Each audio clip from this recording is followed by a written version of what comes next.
శ్రీకాశీ వారాహి గుప్త నవరాత్రుల్లో భాగంగా ఆఖరి రోజు శుక్రవారం ఆలయ ధర్మకర్త చిక్కాల దొరబాబు చేతుల మీదుగా కుంకుమ పూజలో పాల్గొనే ప్రతి మహిళకు చీర అందించడం జరుగుతుందని ఆలయ అర్చకులు చెరుకూరు సుబ్బన్న తెలిపారు. అందులో భాగంగానే కాకినాడ జిల్లా కాకినాడ రూరల్ నియోజకవర్గం కరప మండలం కరప పెనుగుదురు రహదారి మధ్యలో గల శ్రీ శ్రీ శ్రీకాశీ వారాహి అమ్మవారి గుప్త నవరాత్రుల్లో భాగంగా 9వ రోజు అమ్మవారు దండిని వారాహి అవతారంలో దర్శనమిచ్చారు. ఈ అమ్మవారిని దర్శించడం, ఆరాధించడం వల్ల సమస్త శత్రువుల బాధలు తొలగిపోవడం జరుగుతుందని నమ్మకంతో అధిక సంఖ్యలో భక్తులు వచ్చి అమ్మవారిని దర్శించుకుంటున్నారు.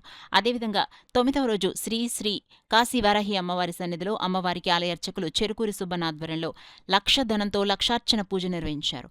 ఈ పూజా కార్యక్రమాన్ని పలివెల వెంకట భాస్కర్ రాయల్ వీరరాఘవమ్మ దంపతుల చేతుల మీదుగా భక్తులు ఇచ్చిన ధనంతో లక్షార్చన స్తోత్రంగా నిర్వహించారు. ముందుగా అమ్మవారికి గణపతి పూజ, పంచామృత అభిషేకాలు జరిపించారు. తదనంతరం పూజా కార్యక్రమం నిర్వహించారు. ఆఖరి రోజు భక్తుల రద్దీ ఎక్కువగా ఉండటం వల్ల ఆలయ ధర్మకర్త చిక్కాల దొరబాబు ప్రత్యేక పార్కింగ్ ప్లేస్తో పాటు అమ్మవారిని దర్శించుకునే భక్తులకు ప్రత్యేక సౌకర్యాలను ఏర్పాటు చేశారు. ఉదయం 9 గంటల నుండి మధ్యాహ్నం 12 గంటల వరకు పంచామృతాభిషేకం, అనంతరం విశేషంగా ధన పూజ అనగా భక్తులు తెచ్చుకునేటువంటి ధనముతో అమ్మవారికి విశేషంగా పూజ, అనంతరం కదలీఫల పూజ, సాయంత్రం హోమాదిక కార్యక్రమాలన్నీ కూడా అద్భుతంగా జరుగుతాయని భక్తులందరికీ కూడా తెలియజేస్తున్నాం. అదేవిధంగా వారాహి నవరాత్రుల్లో రేపు ఆఖరి రోజు అనగా రేపు శుక్రవారం, రేపు ఆఖరి రోజు.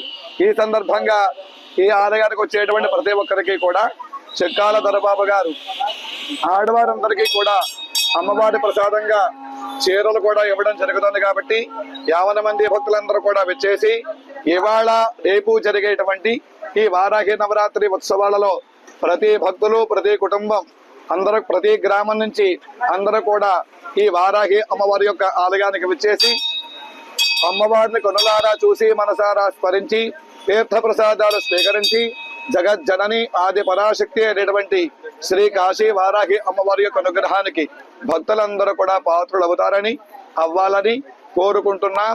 ఓం నమ శివాయ. ఇవాళ అమ్మవారు ధరించినటువంటి అవతారం దండిని వారాహి లేదా దండవారాహి అంటారు.